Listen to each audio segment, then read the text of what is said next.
ہر کہانی صرف سننے کے لیے نہیں، محسوس کرنے کے لیے ہوتی ہے۔ اگر آپ بھی ان لوگوں میں سے ہیں جو لفظوں میں دل ڈھونڈتے ہیں تو آپ بالکل صحیح جگہ پر ہیں۔ آج کی کہانی ہے جذبات، محبت اور درد کا حسین امتزاج۔ کردار وہی جو آپ کے دل کو چھو جائے، آواز وہی جو کہانی کو زندہ کر دے۔ ناول ہم نشیں، رائٹر عشرت راجپوت، قسط نمبر 3۔ شام میں ماہا کی مما نے زاویار اور اس کی فیملی کی خاطر تواضع کا بھرپور انتظام کیا تھا۔ ماہا کچن میں داخل ہوئی اور آنکھیں پھاڑے کچن میں موجود چیزوں کو دیکھ رہی تھی۔ ارے ارے، کیا بات ہے مہین آپی، آپ کی تو اتنا کچھ، آج تو مزہ آ جائے گا۔ ماہا بولتے ہوئے کباب اٹھانے لگی تھی کہ اس کی مما نے اس کے ہاتھ پر زور سے تھپڑ مارا تھا۔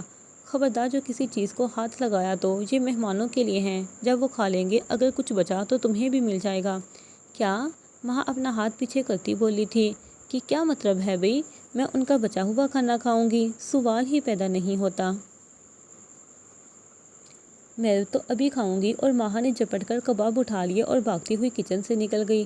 ماہا اس کے پیچھے سے اس کی ماں چلائی تھی، سارے کیوں لے کر جا رہی ہو پاگل لڑکی؟ ارے مما، میرے دوستوں کو بھی حق ہے ان پر، ماہا باہر جاتے ہوئے زور سے بولی تھی۔ ماہا بھاگتی ہوئی گیٹ سے باہر نکل گئی جہاں وہ سب کھیل رہے تھے، اور اب وہ سب ماہا کے ہاتھ میں ٹرے دیکھ کر اس پر ٹوٹ پڑے تھے، اور پلک جھپکتے ہی ٹرے خالی تھی۔ ارے بغیر تو ہاتھ دھو تو لیتے، اس کی بات کو سب نے سرے سے اگنور کیا تھا، اب وہ سب کھیلنے میں مصروف ہو گئے تھے۔ زاویار اپنے کمرے کی کھڑکی سے یہ منظر دیکھ کر مسکرایا تھا جب سلمیٰ بیگم کمرے میں داخل ہوتے ہوئے بولی تھی، کیا بات ہے بھئی، تم بھی مسکراتے ہوئے؟ زاویار پیچھے مڑتے ہوئے بولا تھا، ارے مما آپ نہیں، وہ بس میں ان پاگلوں کو دیکھ رہا تھا، کتنی عجیب عجیب حرکتیں کرتے ہیں یہ لوگ۔ سلمیٰ بیگم اس کے پاس آ کر کھڑی ہو گئی تھی اور بولی، ہاں کچھ شرارتیں کرتے ہیں، ویسے سب بہت اچھے ہیں۔ کیا اچھے؟ اور یہ لوگ نہ کریں مما؟ زاویار ان کے ہاتھ سے چائے کا مگ لیتے ہوئے بولا تھا، جی ہاں بالکل، ابھی تم جانتے نہیں ہو نا ان سب کو، اس لیے تمہیں نہیں پتا۔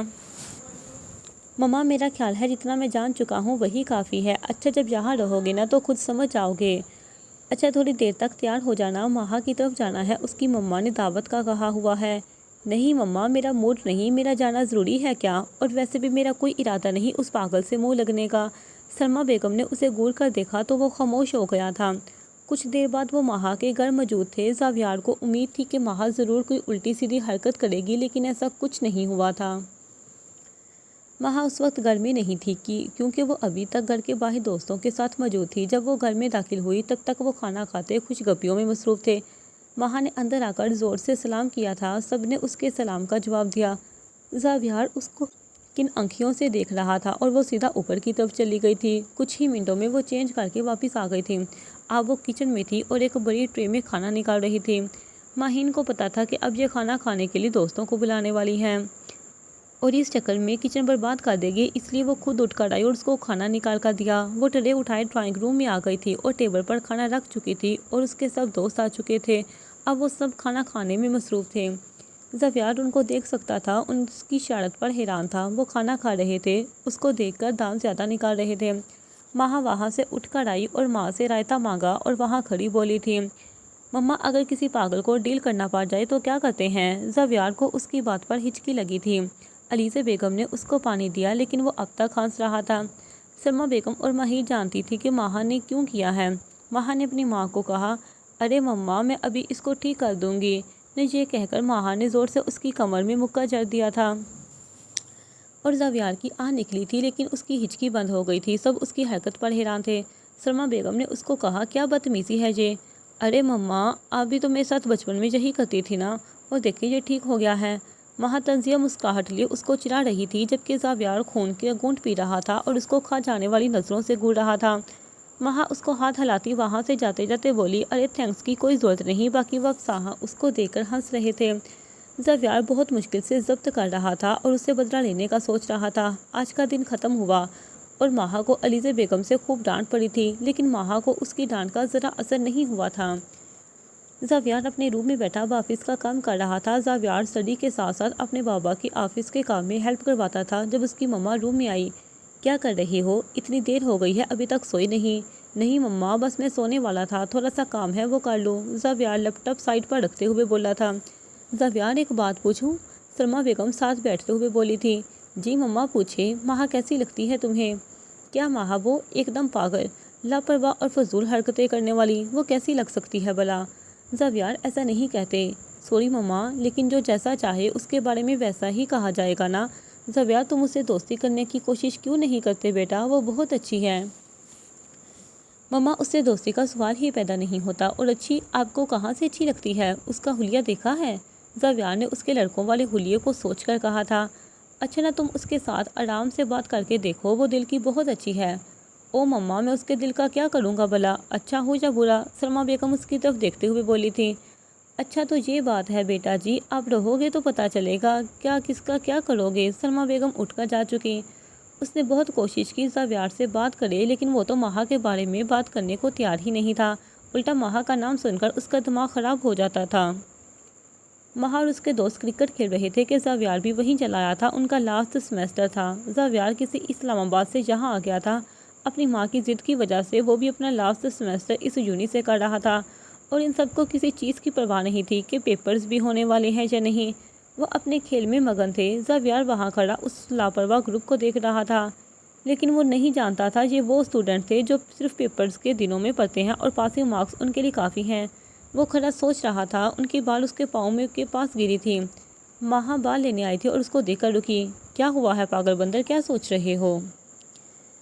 کیوں، تم کیا کرو گی پوچھ کر؟ اور ویسے بھی میں ابھی تک بولا نہیں جو تم نے میرے ساتھ کیا، سب کے سامنے ڈرامہ لگا دیا۔ مہا اس کی بات پر دانت نکالنے لگی تھی۔ او اچھا جی، میں بھی یہی چاہتی ہوں کہ تم کبھی نہ بھولو۔ جب مجھ سے پنگا لینے کے بارے میں سوچو تو ہمیشہ یاد رکھو میں اس کھیل کی بہت اچھی کھلاڑی ہوں، بچ کر رہنا مجھ سے۔ زاویار بولا۔ او اچھا، مجھے تو پتہ ہی نہیں تھا۔ ایسی ہی کھلاڑی ہوگی جیسی کرکٹ کی ہے نا؟ مہا نے گھورتے ہوئے اس کو دیکھا۔ تمہیں شک ہے کہ میں کرکٹ اچھا نہیں کھیلتی؟ زاویار اس کو گھورتے ہوئے بولا تھا۔ نہیں، مجھے یقین ہے۔ مہا کو اس پر غصہ آیا تھا اور اس کو کہا تو ٹھیک ہے، آؤ پھر میدان میں دیکھتے ہیں کون کتنا بڑا کھلاڑی ہے۔ زاویار نے بھی کہا تو ٹھیک ہے، آج فیصلہ ہو ہی جائے۔ ان دونوں نے اپنی اپنی ٹیم سلیکٹ کی اور کھیل شروع ہو گیا تھا۔ سارے اسٹوڈنٹس ان میچ کو دیکھ رہے تھے کہ کون آ گیا ایسا جس نے سکندرز گینگ کو چیلنج کیا ہے۔ مہا کی سوچ کے برعکس زاویار بہت اچھا کھلاڑی تھا۔ اتنا ٹف کمپٹیشن تھا کہ سب کی سانسیں پھولی ہوئی تھی۔ کون جیتے گا؟ زاویار مضبوطی سے بیٹ تھامے کھیل رہا تھا۔ اس کے ساتھی کھلاڑی تو آؤٹ ہوئے تھے، لیکن وہ شروع سے اب تک کھیل رہا تھا۔ پہلی باری زاویار کی ٹیم کی تھی اور وہ زور سے چھکا مار کر چلایا تھا۔ ان کی ٹیم کے بڑھتے ہوئے رنز دیکھ کر مہا کو غصہ آ رہا تھا۔ اس نے طلحہ کو ڈانٹ دیا تھا کہ ابھی تک اس کو آؤٹ نہیں کر پائے ہو۔ اگلا اوور مہا نے خود کروایا تھا اور اس کی بال پر زاویار نے چھکا مارا اور یونی میں سب نے زور سے وزل کی تھی۔ مہا نے پھر سے بال کروائی، لیکن بال باؤنڈری کے باہر تھی۔ مہا کا منہ غصے سے لال ہو گیا تھا۔ اس نے زور سے بال پھینکی اور وکٹ دور جا کر گری تھی۔ جیسے وکٹ دور ہو گئی تھی، سب کو اس بات سے اس کے غصے کا اندازہ ہو رہا تھا، اور زاویار بیٹ اس کے ہاتھ میں دیتا اس کے سرخ چہرے کو دیکھ رہا تھا۔ زاویار کی ٹیم نے اچھے خاصے رنز بنائے تھے، کیونکہ وہ یونی کے اسٹوڈنٹ جو مہا اور اس کی گینگ سے جیلس ہوتے، ان میں سے کچھ اچھے کھلاڑی زاویار کی طرف سے کھیل رہے تھے۔ اب مہا کی ٹیم کی باری تھی۔ ہنا بیٹ سنبھالنے کھڑی تھی۔ جس کو زاویار نے بال پھینکی تھی، ہنا بہت مشکل سے کھیل پائی تھی۔ مہا نے گھور کر ہنا کو دیکھا تھا۔ دوسری بار پر ہنا نے ایک رن لیا تھا، جس پر دوسرا کھلاڑی سامنے بیٹ کے لیے کھڑا تھا۔ زاویار نے بال پھینکی اور وکٹ میں سیدھا جا کر لگی اور وہ کھلاڑی آؤٹ ہو گیا۔ مہا کے ہاتھ میں پانی کی بوتل تھی جو اس نے زور سے زمین پر پھینکی تھی۔ اب حذیفہ کھیلنے کے میدان میں موجود تھا۔ دوسرے اوور میں ہنا آؤٹ ہو چکی تھی، جس پر مہا تلملا کر رہ گئی تھی۔ اب طلحہ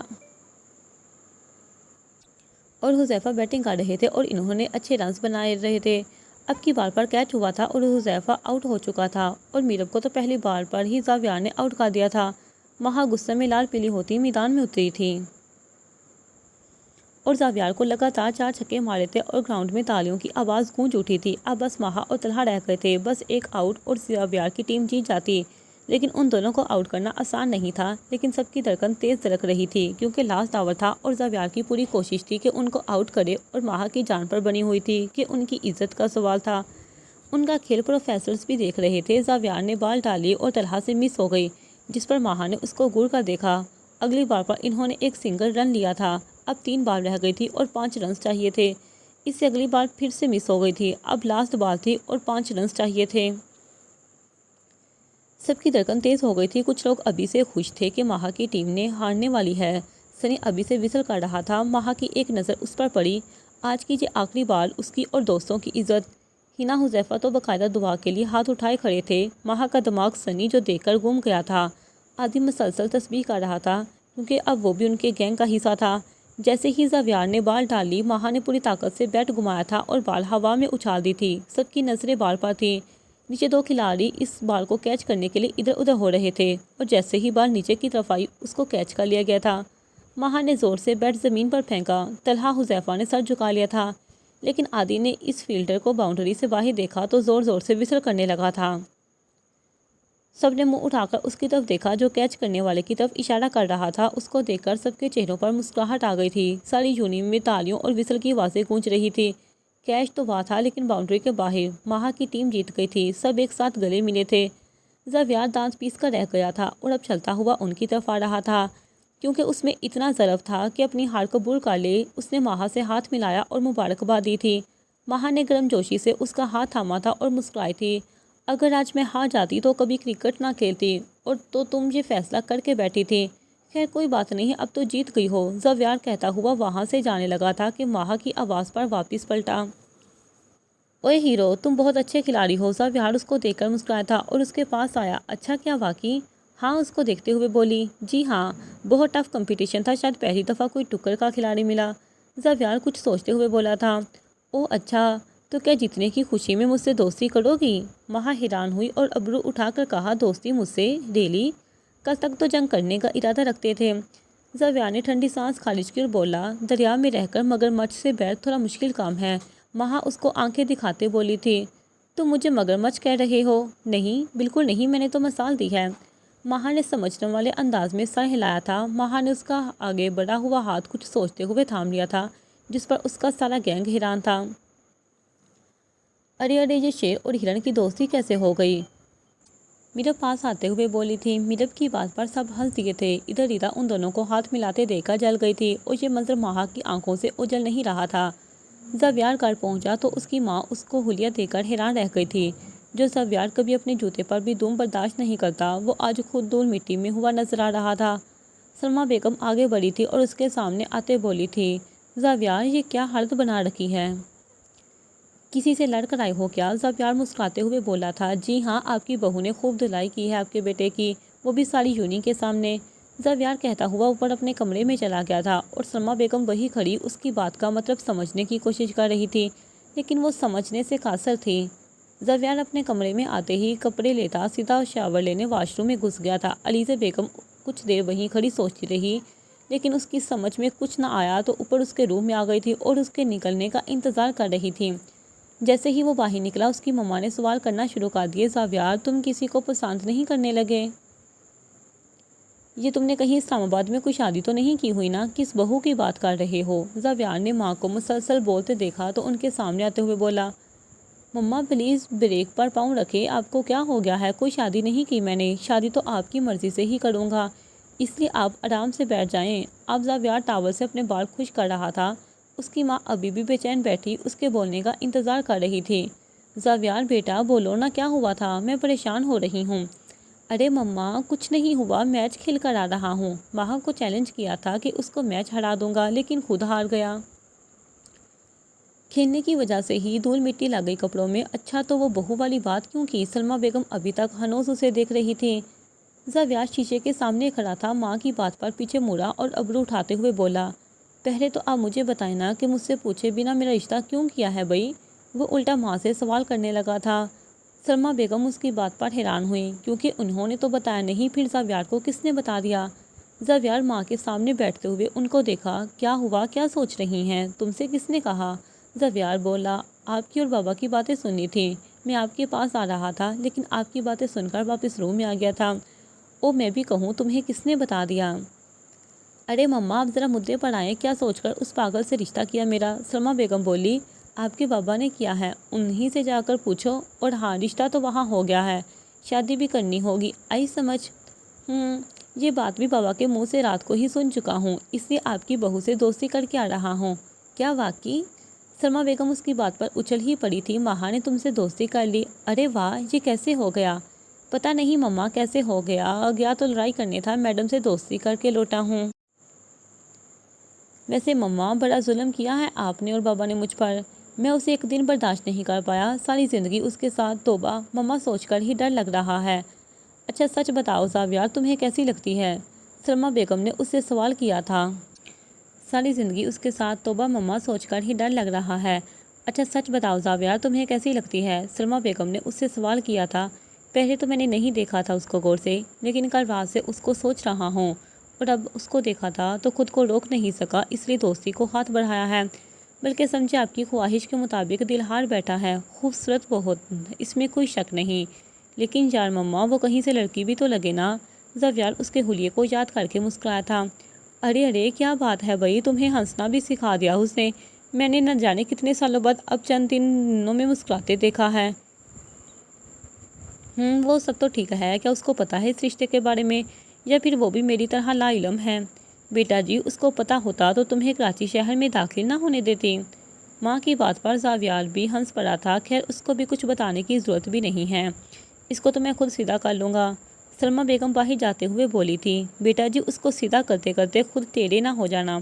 ماں گھر آ کر ساری کہانی اونچی آواز میں سنا رہی تھی۔ ماہین اس کی باتوں پر ہنس رہی تھی، لیکن دوستی والی بات پر کام کرتے ماہین کے ہاتھ رکے تھے۔ اس نے پیچھے مڑ کر ماہا کو دیکھا تھا۔ کیا زاویار سے دوستی؟ اور وہ بھی تمہاری؟ کچھ دن پہلے اعلان جنگ ہو رہا تھا۔ ماہا کچھ سوچتے ہوئے بولی، ہاں یار میں بھی یہی سوچ رہی ہوں کہ اس نے دوستی کیوں کر لی۔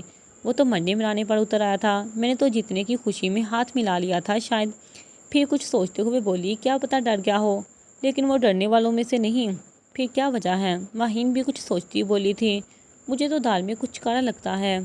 ماہا بولی، ارے نہیں آپی، مجھے تو لگتا ہے ساری کی ساری دال ہی کالی ہے، مجھے ذرا محتاط رہنا ہوگا، کیا پتہ بدلہ لینے کا کوئی نیا طریقہ ہو۔ اور اب ماہا سیب اٹھاتی کچن سے باہر چلی گئی تھی۔ سلمیٰ بیگم نے اسے بلایا۔ اب ان کے سامنے بیٹھی چائے سموسے سے انصاف کر رہی تھی تو سننے سے زاویار آتا دکھائی دیا۔ سلمیٰ بیگم نے ماہا کو کہا تھا کہ زاویار کے ساتھ مال چلی جائے۔ زاویار کراچی کم آتا تھا تو اس کو راستوں کا نہیں پتا تھا۔ ماہا زاویار کے ساتھ مال گئی تھی، لیکن وہ زاویار کی ہر حرکت پر نظر رکھے ہوئے تھی۔ وہ بار بار اس کی طرف دیکھ رہا تھا لیکن بولا کچھ نہیں۔ ماہا نے اس کو گھورتے ہوئے دیکھا اور بولی، کیا تم بار بار مجھے گھور رہے ہو؟ نہیں کچھ نہیں، بس ایسے ہی۔ زاویار خاموشی سے ڈرائیونگ کرنے لگا تھا۔ ماہا نے اس کی شاپنگ کرنے میں مدد کی تھی، جو کہ صرف براہ نام تھی۔ زاویار نے ماہا کو کہا کہ وہ بھی اپنے لیے کچھ لے لے، لیکن ماہا نے منع کر دیا۔ جب زاویار نے بار بار کہا تو ماہا نے کہا، ٹھیک ہے پھر ذرا تمہاری جیب ڈھیلی کروا دوں۔ ماہا نے نہ صرف اپنے لیے شاپنگ کی بلکہ سارے گینگ کے لیے چیزیں خریدنے لگی، اور زاویار اس کا منہ دیکھتا رہ گیا تھا۔ وہ تو اس کو شاپنگ کا کہہ کر ہی پچھتا رہا تھا۔ ماہا چیزیں خریدے جا رہی تھی۔ جب زاویار نے بل دیکھا تو آنکھیں پھاڑ کر اس کی طرف دیکھا، جو اپنی پدیسی دکھا رہی تھی۔ ارے بھائی، تم نے ہی ہاتھ تائی بن رہے تھے، اگر کہتے ہو تو واپس کر دیتی ہوں چیزیں۔ ماہا نے اس سے کہا، ذرا اپنی گاڑی کی چابی دے۔ زاویار نے نہ چاہتے ہوئے بھی دے دی۔ ماہا نے اس کو سارے بیگز پکڑا دیے اور گاڑی سٹارٹ کرتی وہاں سے نکل گئی۔ زاویار منہ کھولے کھڑا رہ گیا تھا۔ ماہا گاڑی میں بیٹھی مسکرا رہی تھی۔ بڑا آیا، اس کی ہیلپ وہ بھی میں کروں؟ اب پتہ چلے گا جب سڑکوں پر دھکے کھا کر آئے گا، کون کرتا ہے اس کی ہیلپ؟ جناب کو راستوں کا نہیں پتا، ماہا نے سوچتے ہوئے منہ بنایا تھا، اور تھوڑی دیر بعد وہ اس کے گھر میں موجود تھی۔ لیکن سامنے زاویار دانت نکالے اس کو فاتحانہ مسکراہٹ سے دیکھ رہا تھا۔ ماہا کو تعجب ہوا تھا کہ اگر یہ یہاں نہیں رہتا تو کراچی کی ان گلیوں سے کیسے نکل کر آیا ہے؟ اس کو تو میں نے راستے سے بھی گھٹن والے بتائے تھے۔ ماہا کو سوچ میں پا کر اس کے پاس آتے بولا، تمہیں کیا لگا میں چھوٹا بچہ ہوں جو گم ہو جاؤں گا؟ ماہا منہ بناتی اس کی چابی صوفے پر پھینکتی واپس پلٹ گئی تھی۔ زاویار کھڑا مسکراتے ہوئے بولا، ابھی تو شروعات ہے، آگے آگے دیکھا ہوتا ہے کیا میں کیا کرتا ہوں تمہارے ساتھ۔ ماہا ابھی تک سوچ رہی تھی کہ زاویار اس سے پہلے گھر کیسے پہنچ گیا۔ جب مہین اس کے پاس آئی اور اس سے پوچھا کیا ہوا ہے، تو ماہا نے ساری بات بتا دی، جس پر مہین نے اسے جھٹکا تھا۔ اف ماہا، تم اتنی دیر سے یہ سوچ رہی ہو؟ آئی ٹی کا دور ہے، اس نے لوکیشن ٹریس کر لی ہوگی۔ نہیں مہین آپی، کچھ تو ہے ایسا جو مجھے نہیں پتا اس کے بارے میں، اور میں پتہ کر کے رہوں گی۔ میرب اپنے محل نما گھر کی لان میں ٹہل رہی تھی جب اس کو ملازم نے کہا کہ اس کے بابا اس کو بلا رہے ہیں۔ میرب گھر کے اندرونی حصے کی طرف چلتی تھی۔ سامنے ہی ایک انتہائی خوبصورت منظر تھا، جو کہ اس گھر کا لاؤنج تھا۔ اس گھر کے ہر حصے کو بہت خوبصورت اور لگژری سامان کے ساتھ آراستہ کیا گیا تھا۔ دیواروں پر مہنگی ترین پینٹنگ لگی ہوئی تھی اور گھر کا ہر کونا چمک رہا تھا۔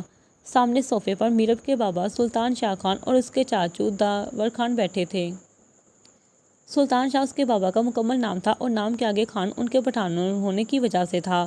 سلطان شاہ جو بزنس کی وجہ سے آؤٹ آف کنٹری تھے وہ آج ہی واپس آئے تھے اور داور سے یونی والے معاملے کی تفصیل لے رہے تھے اور انتہائی غصے کی حالت میں بیٹھے تھے۔ میرب نے سلام کیا اور جا کر سامنے والے صوفے پر بیٹھ گئی تھی۔ سلطان شاہ نے اس کی طرف ایک سخت نظر ڈالی اور بولا، آئندہ میں نہ سنوں کہ تم ان فضول قسم کے دوستوں سے ملی ہو یا رابطہ رکھا ہے، آئی سمجھ۔ میرب جب منہ موڑے بیٹھی تھی سیدھی ہوئی اور اپنے باپ کو انہی کی طرح سخت نظروں سے دیکھا تھا۔ کیوں میرے دوستوں سے آپ کو کیا مسئلہ ہے؟ یہ میری زندگی ہے اور میں اپنے طریقے سے جیوں گی، مجھے کس سے تعلق رکھنا ہے اور کس سے نہیں میں بہت اچھے طریقے سے جانتی ہوں۔ میرب کہہ کر واپس جانے لگی تھی کہ باپ کی اونچی آواز پر رکی تھی، میں فیصلہ کر چکا ہوں، تم نہیں ملو گی ان جاہلوں سے، سمجھی تم؟ میرب نفرت بڑی نظروں سے باپ کو گھور رہی تھی۔ اگر اس کا باپ ضدی تھا تو وہ بھی اس کی ہی بیٹی تھی۔ دونوں کی تلک کلامی اب کہاں سے کہاں تک جانے والی تھی کوئی نہیں جانتا تھا۔ میرب باپ کے سامنے کھڑی تھی جبکہ اس کے بابا اس کو اپنا فیصلہ سنا رہے تھے۔ تم ان لوگوں میں سے کسی سے نہیں ملو گی اور مجھے تو علم ہی نہیں رہا کہ تم اس قسم کے لوگوں کے ساتھ دوستی کرتی پھرتی ہو، یہ تم کس قسم کی صحبت میں بیٹھنے لگی ہو؟ میرب جو داور کے اشارے سے چپ کروانے پر خاموش ہو گئی تھی اب اس کا صبر کا پیمانہ لبریز ہو رہا تھا۔ کیوں بابا آپ مجھ سے کیوں پوچھ رہے ہیں کہ میں کن لوگوں میں بیٹھتی ہوں؟ کیا کبھی میں نے آپ سے یہ سوال کیا ہے؟ سلطان شاہ کو اس کا یوں جواب دینا بہت برا لگا تھا۔ میں تمہارا باپ ہوں، سمجھی تم؟ میرا حق ہے تم سے سوال کروں۔ او اچھا، تو آپ میرے باپ ہیں، آپ کو یاد ہے؟ واہ! میرب ہاتھ سے تالی بجاتے بولی تھی۔ تو آپ میرے پیدا ہونے سے اب تک کہاں تھے؟ آپ کو یاد کیوں نہیں تھا کہ آپ میرے باپ ہیں؟ کہاں تھے جب مجھے آپ کی ضرورت تھی؟ آپ اپنے بزنس میں بزی تھے نا، اور مما ان کو تو کبھی اپنے دوستوں سے پارٹیوں سے فرصت ہی نہیں ملی۔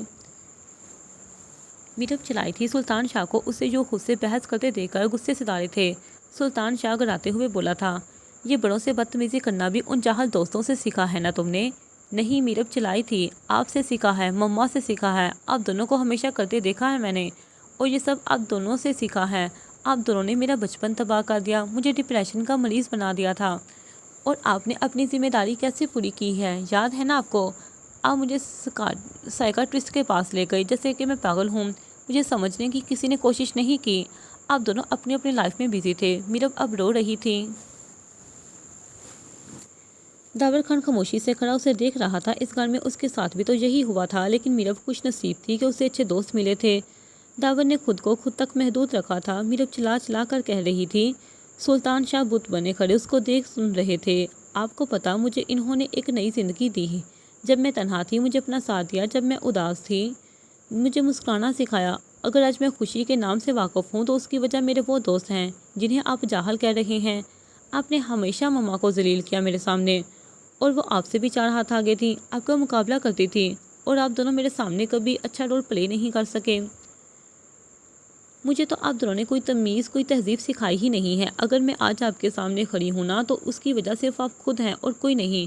مجھے جو سکھایا گیا، جو میں نے دیکھا وہی کیا، لیکن آج میں آپ سے بدتمیزی نہیں کر رہی بابا، آپ کو آپ کی غلطی بتا رہی ہوں۔ ہر دفعہ بچے غلط نہیں ہوتے، بڑے بھی غلط ہو سکتے ہیں، بلکہ بڑے بھی غلط ہوتے ہیں۔ سلطان شاہ کو آج اس کی بیٹی آئینہ دکھا رہی تھی، اس حقیقت کو اس کے سامنے رکھ رہی تھی جس سے اس نے ساری زندگی منہ موڑ کر رکھا تھا۔ سلطان شاہ خاموش کر اپنی اس بیٹی کو دیکھ رہا تھا۔ داور خان اپنے آنسو کنٹرول کرنے کی کوشش کر رہا تھا، جبکہ فاخرہ بیگم پیچھے کھڑی اس کی باتیں سن رہی تھیں، جو شاید کچھ دیر پہلے آئی تھی۔ آج وہ دونوں ساتھ جھکائے کھڑے تھے۔ فاخرہ بیگم کو اب احساس ہو رہا تھا کہ اس کی بیٹی بڑی ہو گئی ہے۔ اور بابا کہاں ہیں آپ کی بیوی بقول؟ ان کے وہ میری ماں ہیں، مجھے تو پتہ بھی نہیں ماں کیسی ہوتی ہے، ماں کا لمس کیسا ہوتا ہے، ماں کی محبت کیا ہوتی ہے، کیونکہ میری ماں کے پاس کبھی میرے لیے وقت ہی نہیں رہا۔ مجھ سے کبھی کسی نے پوچھا ہی نہیں تمہیں کیا چاہیے، نوکروں کی ایک لائن سامنے کھڑی رہتی تھی ہمیشہ، لیکن ان میں سے کوئی میرا اپنا نہیں تھا۔ مجھے پتہ ہی نہیں محبت کیا ہوتی ہے، اپناپن کیا ہوتا ہے، فیملی کیا ہوتی ہے، مجھے تو کچھ نہیں پتہ بابا۔ اگر پتہ ہے تو صرف یہ کہ مما بابا بزی ہیں اپنی اپنی زندگی میں، مجھے پیدا کر دیا، ان کا کام ختم۔ میرب اب زاروں قطار رو رہی تھی، اس کی ماں شرم سے پانی پانی ہو رہی تھی۔ میرب نے روتے ہوئے کہا تھا، آپ نے جو مجھے سکھایا ہے مجھ سے آپ کو وہی ملے گا۔ میرے دوست میری زندگی ہیں، میری زندگی ہے وہ میرے چہرے کی مسکراہٹ ہے۔ پلیز مجھ سے میری زندگی میری مسکراہٹ نہ چھین لینا، ورنہ آپ شاید مجھے کھو دیں گے، آپ کو پھر سے سائیکاٹرسٹ کے پاس لے کر جانے پڑا یا پھر قبرستان۔ میرب روتے ہوئے وہاں سے جانے کے لیے مڑی تو پیچھے کھڑی اپنی ماں کو ایک نظر دیکھا اور اگنور کرتی اپنے روم کی طرف چلی گئی۔ فاخرہ بیگم چلتی ہوئی اندر کی طرف آئی تھی جہاں سے ابھی میرب گئی تھی۔ وہ دونوں ایک دوسرے کا منہ دیکھ رہے تھے۔ داور خان نے ان پر ایک نظر ڈالی اور افسوس سے کہا، میرا بالکل ٹھیک کہہ گئی ہے جو میں کبھی آپ سے نہیں کہہ سکا بھائی جان۔ اگر باپ اپنی اولاد کے سامنے ان کی ماں کو ذلیل کرے تو اس کی اولاد کبھی نہ اس کے باپ کی عزت کرتی ہے نہ ماں کی، اور رہی اپنے ہم سفر کی، اپنی اولاد کے سامنے اچھے میاں بیوی کی طرح رہیں تاکہ ان کے لیے مثال بن سکے، تاکہ وہ آپ کے نقشے قدم پر چل کر عبرت کا نشان بنے۔ داور خان ان دونوں کو کہتا وہاں سے جا چکا تھا۔ وہ ایسا ہی تھا، خاموش طبیعت، بہت گہرا، جذبات پر قابو پانے والا، چند حروف میں اپنی بات دوسروں کو سمجھا دینے والا، اور اس کی ہر ادا سے ایٹیٹیوڈ جھلکتا تھا۔ غصے میں وہ سب کچھ تباہ کر دینے والا، اپنے کام سے کام رکھنے والا، کسی سے بھی کبھی فری نہیں ہوتا تھا، یا یوں سمجھ لے کسی کو منہ نہیں لگاتا تھا۔ اس کی سنجیدگی کا سب اس کا غرور سمجھتے تھے۔ دیکھنے میں ایک مغرور شہزادہ اور دل کا بہت معصوم، وہ اپنی بات کہہ کر جا چکا تھا۔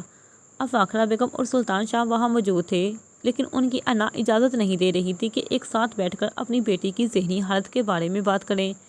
وہ ماں باپ سے نفرت کرتی ہے، اس کو ان دونوں نے اکیلا کر دیا ہے، اپنی لڑائی میں اس کا بچپن اور لڑکپن تباہ کر دیا ہے۔